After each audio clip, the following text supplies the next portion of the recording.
தூங்கும் புலியினை பறை கொண்டெழுப்புவோம், தூய தமிழரை தமிழ் கொண்டெழுப்புவோம். திங்குரு பகைவர் கிவரென நீக்குவோம், செந்தமிழ் உணர்ச்சியில் வேல் கொண்டு தாக்குவோம். பண்டை பெரும்புகள் கொண்டோமா இல்லையா, பாருக்கு வீரத்தை சொன்னோமா இல்லையா, எண்டிசை வாய்மையால் ஆண்டோமா இல்லையா, எங்கட்கு இங்குள்ள நரிகளால் தொல்லையா, நாம் தமிழர். தாய் தமிழ் உறவுகள் அனைவரையும் தமிழ்நாடு தமிழர் நாடு வலையொலி மூலமாக வரவேற்பதில் பெருமகிழ்ச்சி கொள்கின்றேன். இன்றைக்கி நம்ம இந்த ஊர் பஞ்சாயத்து நிகழ்ச்சியில் எது குறித்து பேசி ஒரு முடிவுக்கு வரப்போகிறோம் அப்படின்னா, கடந்த 2024 பாராளுமன்ற தேர்தலில் நம்ம திமுக கூட்டணிக்கு ஏன் மக்கள் 40 தொகுதியையும் வாரி வழங்கினாங்க அப்படிங்கிறது குறித்து தான் பேசி ஒரு முடிவுக்கே நம்ம இன்றைக்கி வரப்போகிறோம். அதாவது கடந்த சட்டமன்ற தேர்தலில் கையாலாகாத எடப்பாடி பழனிசாமியின் தலைமையிலான அதிமுக அரசை அகற்றுவதற்காக பொய்யிலே பிறந்து பொய்யிலே வளர்ந்த நம்ம முத்துவேல் கருணாநிதி மகன் மு.க.ஸ்டாலின் அவர்கள் செய்ய முடியாத வாக்குறுதிகளை மக்களுக்கு வாரி வழங்கி அதன் மூலம் மக்களை நம்ப வச்சு மக்களின் கையில் இருந்த வாக்குகளை 500 ரூபாய் கொடுத்து பறித்து ஆட்சி அதிகாரத்திற்கு வந்த நம்ம முத்துவேல் கருணாநிதி மகன் மு.க.ஸ்டாலின் அவர்கிட்ட நம்ம மக்கள் சட்டையை பிடிச்சு ஏன் சொன்ன வாக்குறுதிகளை பூரா இந்த 3 வருஷமாக நீ செய்யலை அப்படின்னு சொல்லி கேட்க முடியலைன்னு நம்ம நினச்சோம்னா, காரணம் அவர் கையில் இப்போ ஆட்சி அதிகாரம் இருக்குது, அவர் கையில் இப்போ காவல்துறை அவர் கையில் இருக்குது. அதனால் நம்ம எதையாச்சும் கேட்டோம்னா நம்மளை தூக்கி உள்ளே வச்சு காவல்துறை மூலமாக நோண்டி நொங்கு எடுத்துருவாங்க அப்படிங்கிற பயத்தில் தான் நம்ம மக்கள் எந்தவித கேள்வியும் கேட்காம கடந்து போகிறாங்கன்னு சொல்லி நம்ம நம்பி இருந்தால், இந்த இப்போ வந்த 3 வருஷத்துக்கு அப்புறம் வந்த இந்த பாராளுமன்ற தேர்தலில் மறுபடியும் மக்கள் அதே திமுகவுக்கு தங்களுடைய வாக்குகளை மறுபடியும் செலுத்தியிருக்காங்க. அப்படின்னா மக்களுக்கு அப்படி என்னதான் தேவைப்படுது, இந்த மக்களுக்கு, தமிழக மக்களுக்கு அப்படி என்னதான் தேவைப்படுது? கடந்த சட்டமன்ற தேர்தலில் கொடுத்த எந்த வாக்குறுதியும் நிறைவேற்றாத இந்த திமுக முத்துவேல் கருணாநிதி மகனுக்கு மறுபடியும் தங்களுடைய வாக்குகளை இந்த மக்கள் செலுத்துவதற்கு முன் வர்றாங்க. அப்படின்னா இந்த மக்களுக்கு அப்படி என்னதான் தேவை?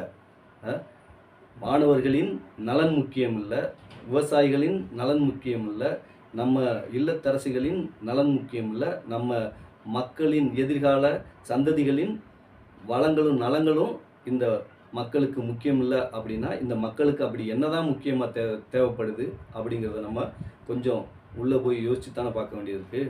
கடந்த சட்டமன்ற தேர்தலில் நம்ம முத்துவேல் கருணாநிதி மகன் நீட் தேர்வை நீக்கிடுவோன்னு சொன்னார். அவர் ஆட்சிக்கு வந்து இப்போ 3 வருஷம் ஆச்சு. நீட் தேர்வை நீக்கிட்டாரா? இன்னும் நீக்கவே இல்லை. அதே போல் மதுவிலக்கை கொண்டு வருவோன்னு சொன்னார். மதுவிலக்கை கொண்டு வந்துட்டாரா? அவர் ஆட்சிக்கு வந்து 3 வருஷம் ஆச்சு. இப்போ வரைக்கும் மதுவிலக்கை கொண்டு வந்துட்டாரா? இல்லவே இல்லை. மதுவிலக்கும் கொண்டு வரல, கள்ளச்சாராயமும் இன்னைக்கு ஆறு போல் ஓடிக்கிட்டு இருக்கு தமிழ்நாடு முழுவதும். கள்ளச்சாராயம் மட்டுமா ஓடுது? கள்ளச்சாராயமும் ஓடுது, போதைப் பொருட்களும் கிடைக்குது, புகையிலைகளும் கிடைக்குது, லாட்ரிகளும் கிடைக்குது. எல்லா சட்டவிரோதமான அனைத்து பொருட்களும் தமிழ்நாட்டில் கள்ளத்தனமாக விற்கப்படுது. இது நம்ம முத்துவேல் கருணாநிதி மகன் மு.க.ஸ்டாலினின் துணையோடு விற்கப்படுது. அப்படின்னா அதில் நமக்கு எந்த அளவும் ஐயமே இருக்கக்கூடாது. காரணம், அவங்க எல்லாமே இந்த திமுக கட்சியில் ஒரு உறுப்பினராக இருந்திருக்காங்க. இந்த கொள்ளை கும்பல் ஃபுல்லாக திமுக கட்சியில் உறுப்பினராக இருக்காங்க. இருந்துக்கிட்டு இந்த கொள்ளை எல்லாமே நடத்துகிறாங்க. இந்த கொள்ளையெல்லாம் வெளியே தெரியும் போது உடனே அவங்கள கட்சியை விட்டு நீக்கிக்கிறாங்க இந்த திமுக முத்துவேல் கருணாநிதி குரூப்பு. புரியுதா? அடுத்து வந்து மதுவிலக்கை நீக்கலை, நீட்டு தேர்வை கொண்டு வரலை, நம்ம மழை வெள்ளத்தில் நம்ம மக்கள் எந்த அளவுக்கு பாதித்தாங்க அப்படிங்கிறது உலகமே அறியும். ஆனால் இந்த தூத்துக்குடி மக்களுக்கு அது தெரியவே இல்லை. தூத்துக்குடி மக்கள் எந்த அளவுக்கு பாதிப்பில் இருந்தாங்க அப்படிங்கிறது உலகமே அறிஞ்சிடும். இந்த தூத்துக்குடி மக்கள் அதை பற்றி கொஞ்சம் கூட யோசிக்கலை. மறுபடியும் அதே கனிமொழிக்கு தங்களுடைய வாக்குகளை செலுத்தி அதே கனிமொழியை மறுபடியும் வெல்ல வச்சுருக்காங்க. அப்படின்னா இந்த மக்களுக்கு அப்படி என்னதான் தேவைப்படுது? மழை வெள்ளம் வழிந்தோட ஒரு வாறுகால் இல்லை. அப்படி ஒரு கட்டமைப்பை கடந்த 60 ஆண்டுகளாக இந்த திராவிட கட்சிகள் தமிழ்நாட்டில் மெயின்டைன் பண்ணிட்டு வந்திருக்காங்க அப்படின்னா மக்கள் சிந்திக்கணுமா வேண்டாமா? அப்படி என்னதான் உங்களுக்கு தேவைப்படுது?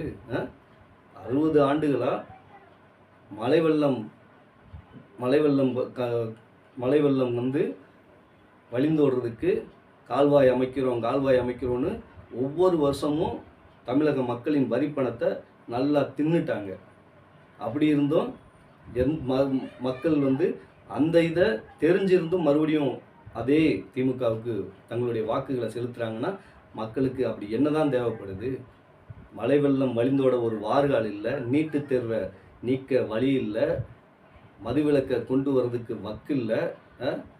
அதுபோக காவிரி நீரை கொண்டு வந்துருவோம். நாங்கள் காவிரி நீரை கொண்டு வந்துட்டாங்களா? இல்லவே இல்லை. அதுக்கு பதிலாக இப்போ வந்து அந்த கர்நாடக அரசு வந்து என்ன செய்யுது அப்படின்னா, மேகதாதுன்னு சொல்லி ஒரு அணையை காவிரிக்கு முன்னாடி அவங்க இன்னொரு அணையை கட்டிக்கிட்டு இருக்காங்க. அதை தடுக்கிறதுக்கு வக்கில்லாத இந்த திராவிட முன்னேற்ற கழகத்திற்கு மறுபடியும் நம்ம மக்கள் ஏன் வாக்கு செலுத்தணும்?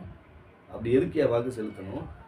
மக்கள் ஏன் இன்னும் விழிப்புணர்வு இல்லாமல் இருக்கீங்க? நல்லா எல்லாருக்குமே எல்லா உலகமே தெரியுது. இருந்தாலும் ஏன் மறுபடியும் அந்த அதே திமுகவுக்கு வாக்குகளை மறுபடியும் அள்ளி குமிக்கிறீங்க? வேற திமுகவுக்கு மாற்று வேற கட்சியே இல்லையா?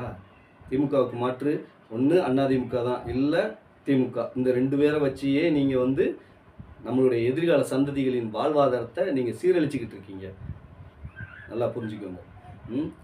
காவிரி நீரை கொண்டு வரல, நீட்டை நீக்கலை, மதுவிலக்கை கொண்டு வரல, மழை நீர் வழிந்தோட ஒரு வாறுகால் இல்லை, மணல் கொள்ளையை ஆற்று மணல் கொள்ளையை தடுக்கிறதுக்கு வக்கில்லை இந்த திமுக அரசால். அதே போல் மலைகளை வெட்டி கடத்திட்டு போகிற கடத்தல்காரர்களை கண்டிக்கிறதுக்கு இந்த திமுக அரசால் முடியலை. இத்தனை இருந்தும் மக்கள் மாறி மாறி அந்த திமுகவிற்கே வாக்கு செலுத்துறீங்க அப்படின்னா அப்படி உங்களுக்கு என்னதான் தேவைப்படுது? மாணவர்களின் நலன் முக்கியம் இல்லை, விவசாயிகளின் நலன் முக்கியம் இல்லை, இல்லத்தரசிகளின் நலன் முக்கியம் இல்லை, நம்மளுடைய எதிர்கால சந்ததிகளின் நலன் முக்கியம் இல்லை அப்படின்னா உங்களுக்கு அப்படி என்னதான் தேவைப்படுது? 500 ரூபா தான் உங்களுக்கு தேவையா? இந்த 500 ரூபாயை வாங்கி இன்னைக்கு தேவையை முடிச்சுட்டு போயிடுவீங்க. நம்ம எதிர்காலம் தெருவில் நிற்பாங்களே, அதை கொஞ்சம் யோசிச்சு பார்த்தீங்களா? அப்படி என்னதான் உங்களுக்கு தேவை மக்களே? அடுத்து வந்து தூத்துக்குடி துப்பாக்கி சூட்டில் நியாயம் வாங்கி கொடுத்துருவோம். நீங்கள் இப்போ வரைக்கும் நியாயம் கிடச்சிருச்சா? அருணா ஜெயசீலன் அந்த அம்மாவை தூக்கி நீங்கள் இன்னும் உள்ளே வைக்காத வரைக்கும் நம்ம சந்தோஷப்பட்டுக்கிட வேண்டியதுதான். அருணா ஜெயசீலன் கொடுத்த அறிக்கையில் தண்டிக்க வேண்டியது இத்தனை பேர் அப்படிங்கிறத அந்த அம்மா விளக்கமாக சொல்லிட்டு போயிடுச்சு. நல்ல வேலை அந்த அம்மாவை கூப்பிட்டு உள்ளே வச்சு அந்த அம்மாவை சரிப்படுத்தாமல் விட்டுருக்கீங்கன்னு நினச்சி நம்ம மக்கள் சந்தோஷப்பட்டுட்டு போய்க்கிட வேண்டியதுதான். சரியா? அதுபோக ஸ்ரீமதியின் கொலை வழக்கில் என்ன நடந்திருக்கு அப்படிங்கிறத இன்னும் மக்களுக்கு நீங்கள் தெளிவுபடுத்தவே இல்லை. சரியா? அடுத்து வந்து நம்ம வேங்கை வயலில் வேங்கை வயல் மக்கள் குடிக்கிற குடிநீரில் மலங்கலந்தவனை யாருன்னு உங்களால் இன்னும் கண்டுபிடிக்கவே முடியல. இந்த திமுக அரசால் இன்னும் கண்டுபிடிக்கவே முடியல. அப்படி இருந்தாலும் நம்ம மக்கள் மறுபடியும் அதே திமுக கூட்டணிக்கு வாக்குகளை செலுத்தி அவங்களையே வெல்ல வைக்கிறாங்க. அப்படின்னா இந்த மக்களுக்கு அப்படி என்னதான் தேவை? அடுத்து பார்த்தீங்கன்னா நம்ம திருச்சி அமைச்சர் நேருவின் தம்பி ராமஜெயத்தின் கொலை வழக்கில் இன்னைக்கு வரைக்கும் எந்த முன்னேற்றமும் இல்லை. அப்படி இருந்தாலும் நம்ம மக்கள் இதே திமுகவுக்கு மறுபடி வாக்குகளை செலுத்துகிறாங்க. அப்படின்னா அப்படி நம்ம மக்களுக்கு என்னதான் தேவைப்படுது? அடுத்து வந்து நம்ம கிருட்டிணன் கொலை வழக்கில் இன்னும் துப்பு கிடைக்காது. இன்னும் வந்து யார் கொண்டாங்கன்னே தெரியல. அப்படின்னா கிருட்டிணன் தானாகவே தன்னை கொண்டுக்கிட்டாரா? இல்லை ராமஜெயம் தானாகவே தன்னை கொண்டுக்கிட்டாரா? ஸ்ரீமதி அவங்க தானாகவே கொன்று அவங்களா செத்துக்கிட்டாங்களா?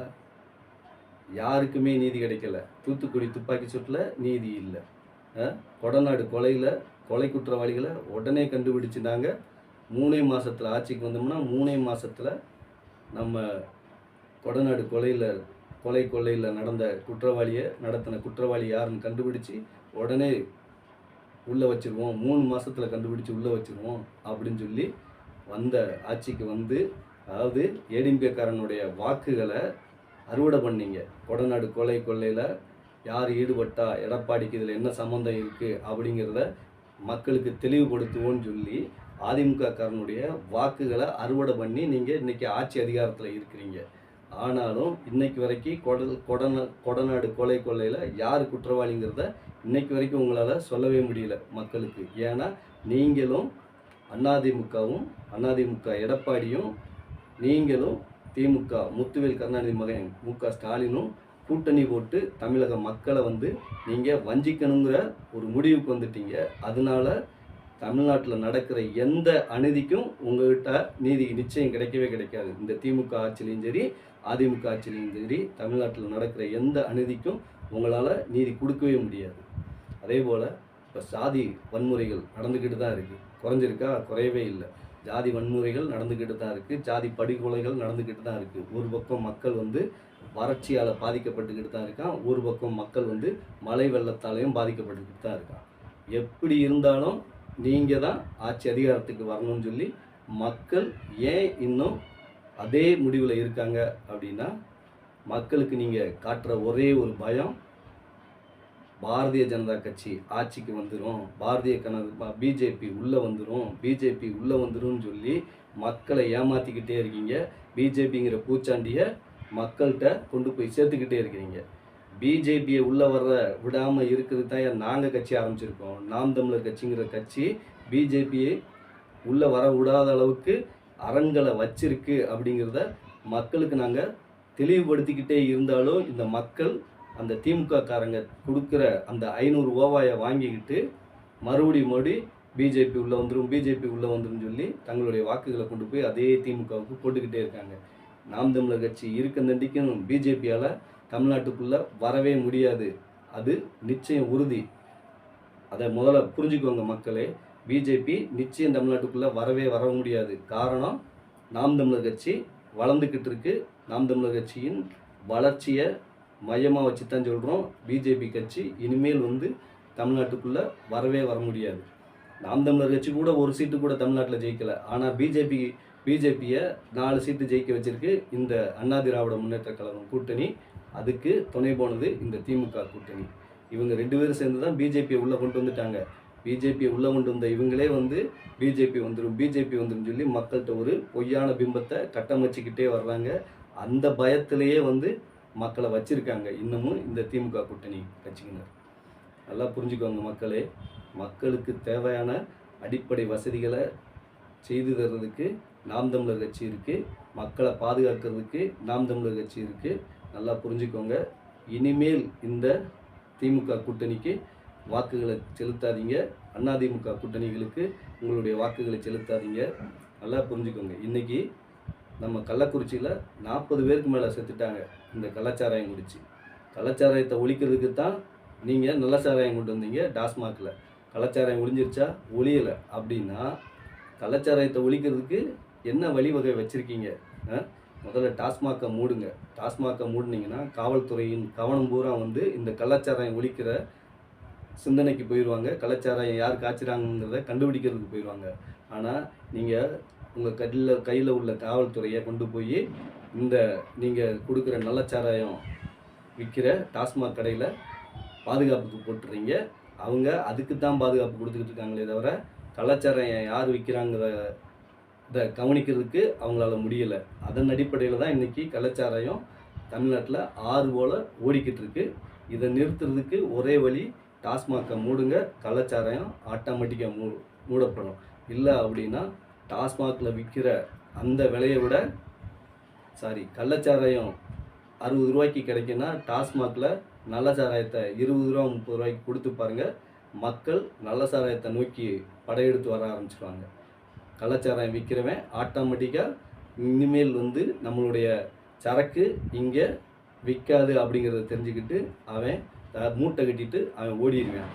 நீங்கள் அதை செய்யாமல் மறுபடியும் உங்களுடைய நல்ல சாராயமான டாஸ்மாக் கடையில் விற்கக்கூடிய சாராயத்தின் விலையை ஏற்றிக்கிட்டே போகிறீங்க.